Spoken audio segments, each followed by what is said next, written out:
we shall see.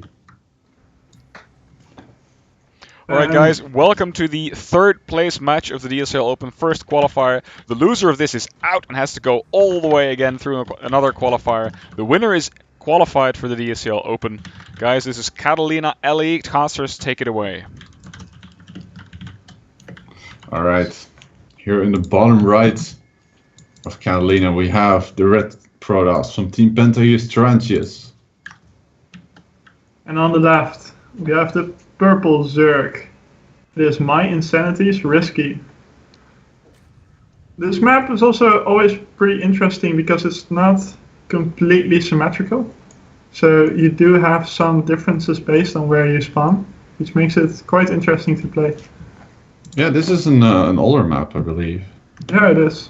So not only does the Protoss expand towards the Zerg and the Zerg away, which I think is in the advantage of the Zerg. Yeah, I remember some very good games on this, not including my own, which I nuked a Protoss in the DSCL qualifier and he proceeded to rage about no sound, which was funny.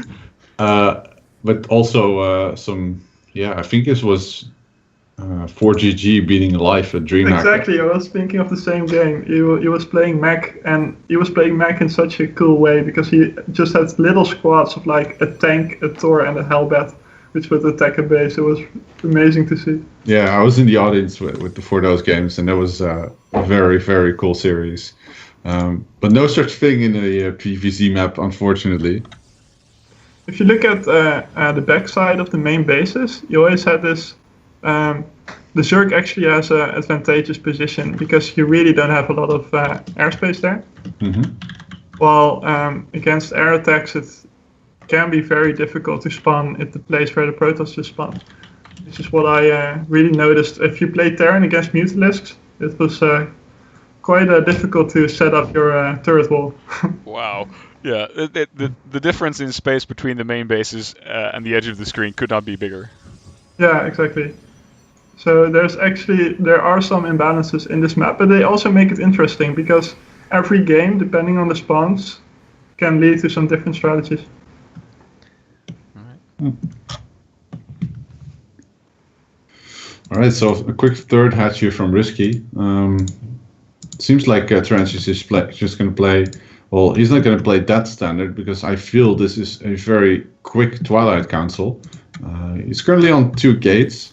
So I'm sorry, 2 gas. So I'm thinking this will just be an adept build. Like he'll go for early glaives, like he is doing right now. He's doing it right now. And we'll probably add on a couple gates and maybe go for like a 3 gate pressure build. Yeah, something like that. RiSky is going for his pneumatized carapace again, but even without that, he's already getting the full scout. Well, it makes sense to me, especially on a relatively large map like this, where scouting can be so important. It also feels like a map where Protoss might be tempted to go Phoenix, so then you can actually escape with some of your overlords. Speaking of which, he just got a scout off. He did see the upgrading Twilight Council, so I do anticipate he will be able to. Yeah, okay, he's getting a Baneling Nest. You know, Baneling's basically the best counter against Adepts, so that will be his choice of defense here. Oh. All right, so yeah, I think both players kind of know what each other are up to, and it's really up to both of them to make the best out of this situation. That's now moving out for Tarrantius. It's going to be doing a warp in. There's no proxy pylon, except for the one that's at the edge of his main, so he can warp down on the low ground. No such case, though. He's checking that around. pylon, there's no gateway near it, so it's not really attractive to warp in there. Yeah. Oh, I guess I can see what he's going to do with it now. He's going to transition. Oh, the moment he built that Stargate, the Overlord actually clicked on it. It got sent to it. That was whoa, that's amazing. Timing. This is an amazing scout for RiSky, but let's look at the Adept push right now. He has got the Banelings and the Links in place, so he's not going to pull through. He's going to the third, and he might be able to do some damage there. There's good creep spread here as well, so I don't really see Tarrantius doing all that much here. You know, there's no Baneling speed, but that's just about the only thing RiSky doesn't have that he needs to defend this. You know, doesn't even have to add on a spar crawler. What? Tarrantius is going full air. Like I said Yeah, something he's going about for weapons. Phoenixes. But He's going for air weapons, so I really think he wants to go to carriers at least at some point in the game. Otherwise, it wouldn't be worth it to get your air weapons, right? If it's just Phoenix. yeah.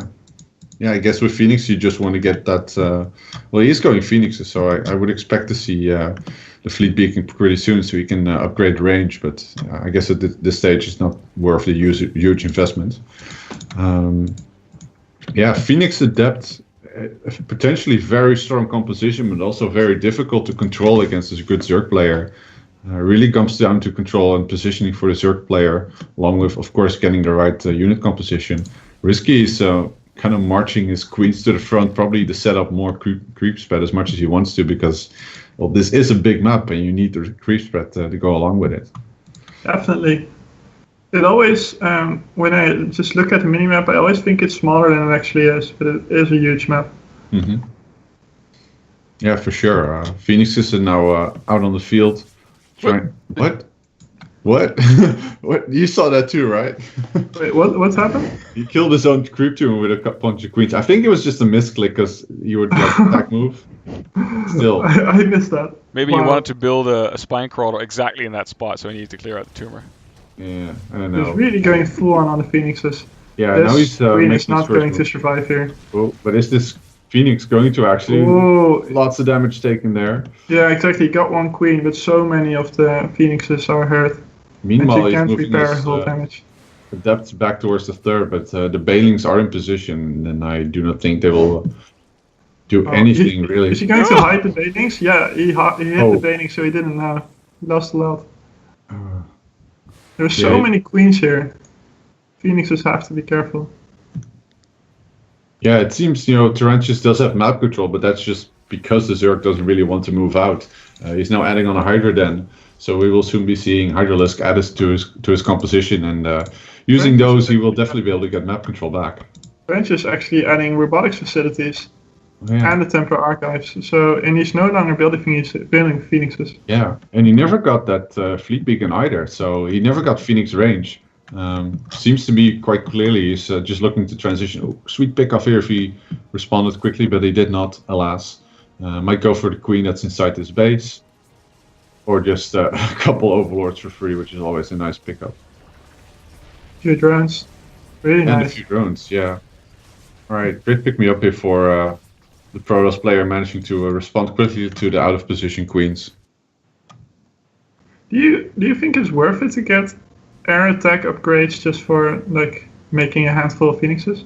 I guess they do more in the long run for you than Phoenix range does. Might be true. Yeah, I don't know. It does not seem. I guess shields might have been a better upgrade. It's tough to call. Do they have range upgrades? No, we're still range 5. Yeah, no. There's no Yeah, there's no beacon. I know. I was just thinking like, oh, they're shooting at Baling's actually rolling into the third here, but there's a perfect wall off here, but they still might be able to. Oh, the High Templar! Well, we just morphed those two in time, but he only lost one, which is, well, he's lucky. Yeah, could have been a lot worse. Attack. So Hydralisk push at the 4th base. He's actually morphing Balings underneath that pylon, so. Yeah, I think Tarrantius at this point just wants to cancel and set up, just go for another warp in, because I don't feel like he can actually fight this. No, he does cancel, and he should. I think the creep spread is getting really good. Yeah. And Oh boy. Oh boy. oh, is his army getting out of position? Oh yeah. Oh, he crushed the fortress with his own Archon. He immediately loses the Archon. Good storms here though. Yeah, but I don't think it's enough. I don't think there's enough. If the Banings don't die and they still explode in your face, the damage you did to them really doesn't matter. Yeah, this one Archon's gonna have to do work, but he actually, it already takes 2 Banelings to the face. At this point, the Zerg is on 4 bases, so he's just gonna go and probably just keep swarming this base. There are Phoenixes here for support, but so are the Queens, and they can actually transfuse a bit here and there and just move forward, play some creep tumors. This is going to get really scary nice attack from the Zerg right here. He can feedback them though. Like some of these queens have more HP. And he does. Ouch. Few of them go down immediately. but yeah, Templar still need to warp into Archons. In the meantime, he's losing a lot of his armor. Oh man, he's Almost got all two his status immortals went that are down. trapped. He's trapped two of the immortals. I guess they can't get to him now. Oh, all the banelings at the Phoenix. top are being lifted up by the Phoenixes, so they can't hit any of the probes. But still, there's so many Hydralisks here. Yeah, Can the maybe if he Protoss can get hold? one more warping going, then he can sort of crush this. There's finally some circling reinforcements, and he's gonna pick up a couple of these Queen's Knights to move here. But I still feel there's actually Ooh. too many Hydras here for this Yeah, to I don't fight. think he should have. I think that was an overextension. I think he should have stayed in his base because there is so many Hydralisks here. The Yeah. good thing is that these stuck immortals are now able to shoot, so that works in his favor. Yeah, I think there's just They too can't much have Zerg here, stationary- and those immortal turrets are good units. He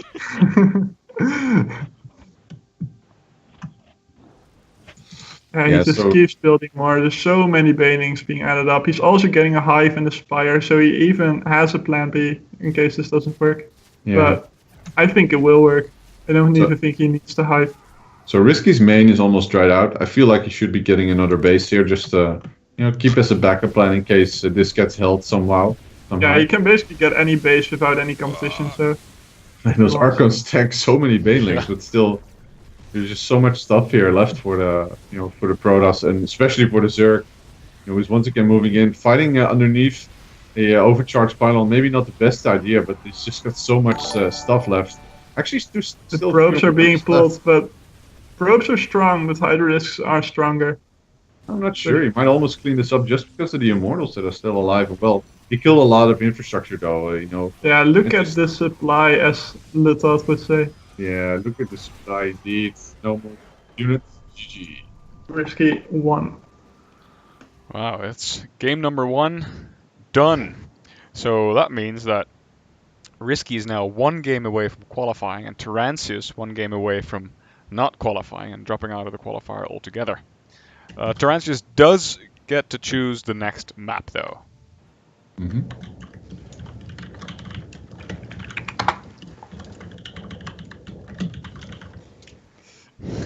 We're all typing to the admin. Alright.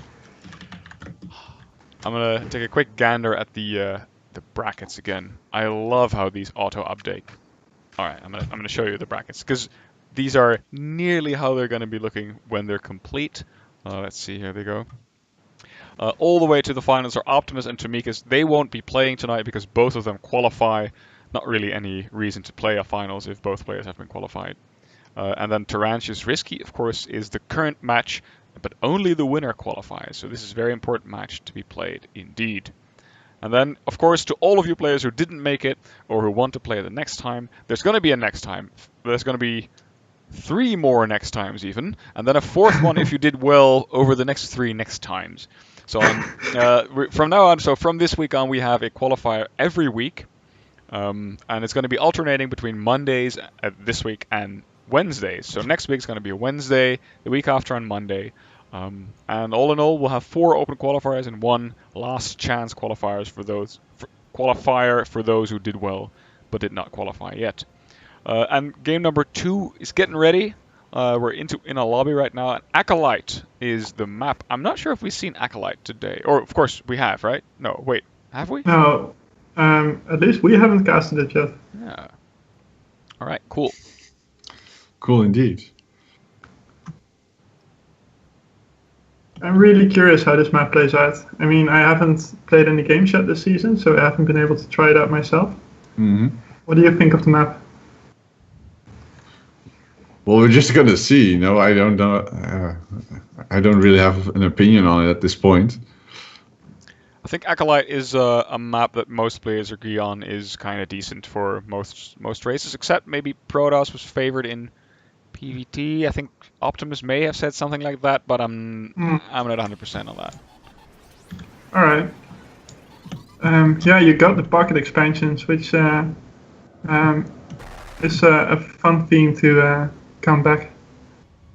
It's really useful if you play battlecruisers. So we're in the game, and in the bottom left, or are you looking at the top right? You check my vision, you can see. That's the trick. I don't know how to check your vision. Press 1 or 2 or 3 or 4. It's 4. It's 4. Oh, okay, 4. Right. So in the bottom left, we have the Protoss player. He's down 1 game, but can he bring it back? It's Tarrantius.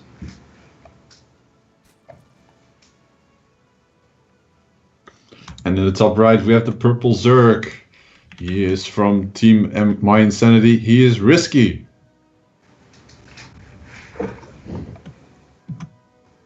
So yeah, I was getting some initial Cloud Kingdom vibes from this map, but I guess it's really not the case.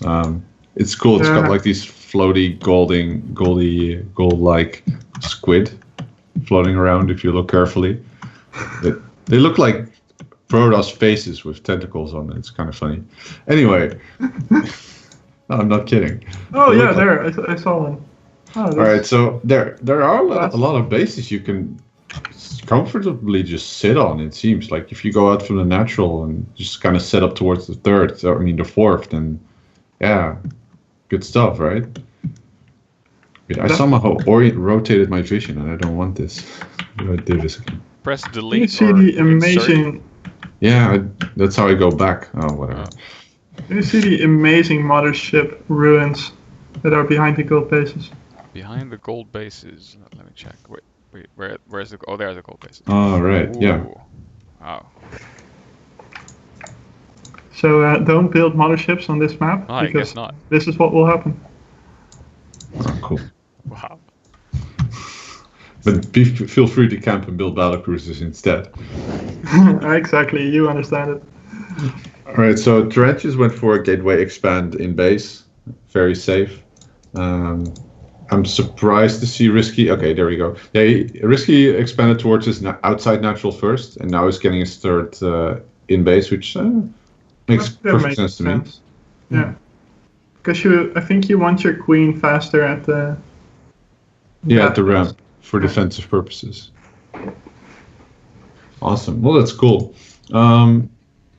Yeah, just looking at the build orders, we see some very typical stuff. Once again, RiSky with his pneumatized carapace upgrade to get some faster overlords. Tarrantius this time choosing once again for the Twilight Council. I wonder if he's going to go Phoenix Adept again. I mean, he has the means too, and there's, last game he wasn't really significantly threatened. I feel he just got scouted like the moment he threw down 2 Stargates. And that was the big problem there. The scout was just top notch, and I really think the pneumatized carapaces were really working out for RiSky this tournament.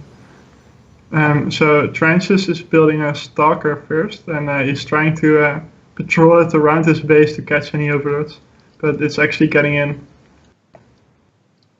And it's going to see. Oh, will it see the Dark Shrine? I don't think it did. Yeah, there is definitely a variation here, including some circlings that are fighting here at the top of the ramp. But the Dark Shrine is spotted now. Yep. Yeah, RiSky sees what's happening. He's gonna probably just be annoying and hang around there for as long. Okay, no, for as long as possible. The question is still always, will Tarrantius cancel it or not? I don't think so. Usually, because he's already building a War Prism, so he doesn't even have to use DTs as a surprise. Can still use it for Archon drops. Exactly, and Archon drops are really good. I think this Stalker looks like a Ravager. Yeah, I agree. Yeah, it kind of does, doesn't it? I guess. Thank you, Frank, for that awesome contribution. I guess the hybrids are taking over. No, I can't disagree. I mean, RiSky is basically like most Zerg players at this stage, going to set up for defense. Getting a Spore Crawler, or at least 2 Spore Crawlers. I don't think he'll be expecting DTs. Like, if you've seen enough PvZ games, you'll know that this is 9 out of 10 times going to be Archons. And you see it happening right there in the middle of the map. And sometimes they drop the DTs first and just see what they can do, and if it doesn't work, then they go out again. Turn them into Archons afterwards. But because it was already scouted, Tarrantius won't even try. He just immediately goes for the Archons. Yeah. So it's probably the right decision. Yeah, the Queens and Roach is already in good position to defend. Spawning the War Prism as it first goes in is always such a big deal. I mean, there's only 5 roaches at the natural. He could have just dropped and just tried to A-move into that, but that's something Protoss really never do. So Zerg, they anticipate on their just going for the drop. He's still going to drop, though. There's actually some maybe real space. Oh, this is actually really risky. Oh, this... He has to sack this one Archon. Maybe he can do some damage. He gets a drone. We get a second drone. Come here, you. Oh, there's a lot of lost mining time, and he's getting a lot of splash damage on those drones. So yeah, no. I mean, yeah, it was much better for the Zerg, but he got something out of it at least. And all these drones survive with like 3 HP or something. Arcos just don't do enough damage. I think only 2 died. So. Yeah, Tarrantius is already transitioning again. Like, he really likes to do that, it seems. He's getting Immortals, Charge, and a Templar Archives. So I don't really know what the hell he's going to do, but he's adding on Gateways, so there's probably going to be some sort of 3-base timing, along with +1 attack coming from him. The Warp Prism's still flying around. He's got a bit of a spot here. Needs to be careful not to get his Warp Prism picked off. He's probably just going to abandon this Archon yet again. I'm not sure if I would do that if I were him. Yeah, no, he's going to catch it, and I forgot to pick up. RiSky did lose quite a bit of mining time again, so that's nice. It's something. Definitely. So he added on Templar Archives, but he's not researching Storm or doing any further tech. So I'm thinking this is just going to be for Charge Lot Archon. Probably, and he's moving out with a squad of 2 Immortals, 3 Sentries, and mixing it up with the Archons that were already there and some of the Zealots. So he's going for a small push. Yeah, RiSky 100% sees this coming since he has controlled the Zilnagar Watchtower. He's got a good composition to fight this. You know, the moment Tarrantius actually steps on creep, he's just going to get crushed. So yeah, exactly. He's just going to poke, but nothing is going to happen. Yeah, Ravager's being added as well. I just feel like Tarrantius should try to take a 4th off of the back of this. This harassment with the Zealots is cute, but it's just gonna it's get not doing a lot. It's distracting some of the queens, but massive warp in the main here from Tarrantius. Not sure why. I think he's actually banking a lot of minerals. I wasn't entirely expecting that. He's also kind of supply blocked. He's going to get supply blocked very soon if he keeps this up. Really gonna have to gonna have to invest in his army. Is actually that's on the map is actually really at risk of getting caught out, or maybe setting up a sick flank. But just getting back in time. But the Zerg isn't. I don't think he knew because he's not in time to intercept them. The Protoss army is merging back together, and there's a lot of space for these banelings to do that. Loads of damage. Look at those banelings. Everything is dying. All the Zealots are gone. The Archons are almost dead. This is just GG immediately, it looks like. It was just not a good fight at all. Like, he had at least 6 force fields ready to go, and he did just not force field off all of those banelings, which could have massively reduced the damage. Especially if Ravagers added to his arsenal. RiSky he can just kind of go and slow push this. Instead, he's just he cancels most of this. I was thinking that's a bit too much, maybe, man. Like, he's not that dead, but this is definitely a good position for the Zerg. Tarrantius still has a Warp Prism out on the map, and I think it can actually get in range there. Oh yeah, it is going into the. There are a few Zerglings already there, immediately attacking the Warp Prism, so it's not going to do anything. RiSky is really on top of his game. Yeah, that was a really good pickup, seeing that coming. And I mean, Tarrantius really needs a miracle right now. He is very far behind. The Zerg is on 5 bases. The Protoss has no option of even getting his 4th anytime soon. Ooh, Dropper Lure is coming in on the left. Droppers are coming in on the left. There are no units though to drop. Yeah, but he's moving towards the left side though. He picked off some units there. Did the Zealots see them? They may have. I'm not sure where. Well, Tarrantius is really anticipating this. Like, he's adding pylons. He's got the Mothership Core all the way to his left base. He's got Zealots in position. Yeah, there are all these cannons on his. Right. He had Tarrantius had the Zilnagar Watchtower, so he saw those Overlords moving in. So he kind of knew what was coming. I think RiSky just doesn't care. Like, he's got a whole I bunch think of RiSky banelings. needs to deny this 4th right away, and then Yeah. there's no way for Tarrantius to get back in the game. Almost get stormed. It's funny. There's always this sort of point of no return that players see when they run in with links, and they just turn around like nothing Dropper happened. lords are trying to get in, but I don't think it's working. There's so many cannons. He has his mothership core there. Well, he's denying a 4th base, not the one we Yeah, were. but not the 4th base. Still, if he gets up on the ramp there, you can actually get a really good angle towards the Protoss army, and it looked like. Ooh. Oh, that last storm kind of sucked, but yeah, nice. Yeah, so those were his Zerglings. Those are now all gone, but I guess he doesn't really care because he's already remade 42 Zerglings. But funny enough, the banelings did get in because he was distracted. So I do think he got a few probe kills, not a lot though. Huh. All right, so at this point, RiSky, he's added on 7 Corruptors. He's finished his Great Aspire. He's going to get those to the front, morph them into Broodlords, and from that point on, I am not quite sure what Tarrantius can still do. Like, he needs this massive force of Archons to somehow breach through it. Otherwise, I just don't see him really holding this. I mean, he's gotten his 4th base. That's nice. Oh, he can use his Archons to mind control the Broodlords, right? For sure. Bit of a run by here at the top left. Not a lot of defense here, except for 2 queens that are transfusing each other. There are some of the Zerglings running in. Yeah. Warp in the main as well. transfuses. I mean, warp in here at the This is really good. This is what Tarrantius needs if he wants to get back in the game. Yeah. I guess the only big mistake he could make is if he moves out too far and leaves his own army out undefended. He's The moving War out Prism another is War dying. Prism. Yeah, he's got another one on the left side. I guess he wants to continue attacking here. He's moving. Okay, he's got his mothership core. I was worried he would move out without it, because this is like the core of his army. If this dies, these Archons, these Immortal Siege Look at Templar. the 4th base of the Protoss. There are a lot of banelings rolling in right now. Oh, he needs to get out. Get out. Oh, there are, yeah. Oh, that's gonna hurt. Ooh, that hurts a lot because he needs this base. Oh man, what's It's he most doing? of his income right Oh, there. he's gonna lose the mothership core. Good storms though. Another one. Oh, okay. Time warp? Now he can't. He time warped, and now he can't actually recall, right? Oh wait, you need 50 energy for that. I think so, yes. Oh wait, my mouse over isn't working for some reason. So Yeah, he you has need 50 for mass energy right recall. now. He has 50.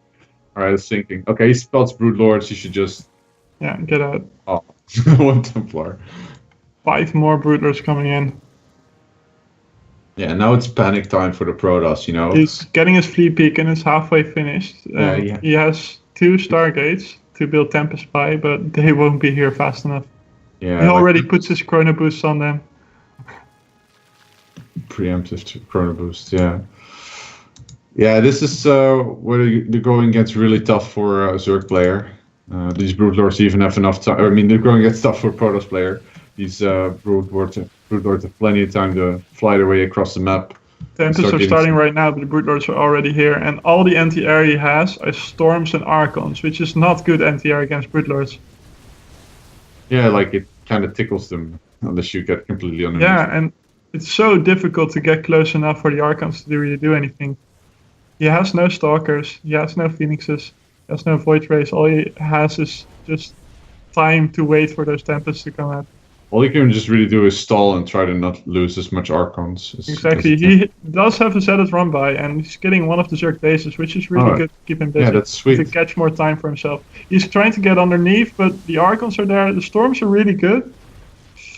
But I don't think it's good enough. He lost quite a few Archons. He's got 4 Queens at the front as well, so he can keep regenerating.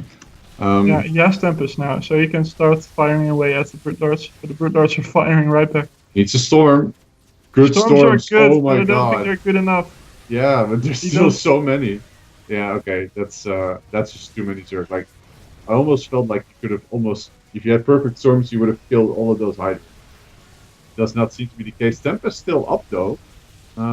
Keeps moving them back. Tempests are still up, and there are no. Almost all the Hydralisks are dead. But if this base dies, I mean, there is almost no income for the Protoss left. So even if he manages to hold on, I don't think Oh, he's firing at the queens. That's not the right move. And there's only a few Broodlords left, and the Zealot Warp, and he's actually going to hold this. But Oh, he is holding it, which is quite amazing, actually. wow, I just noticed how no unit here at all has any armor up or defense upgrades. Like, it's all attack upgrades. Playing glass cannon. So the Hydra discs are all still 0-0, even though he's already tier 3. Which is kind of funny to see. Almost completely out of money. Like, there's almost no income. Yeah, exactly. And there's so many Hydra discs again. Yeah, he needs a storm. He doesn't have the energy for it. He can't storm.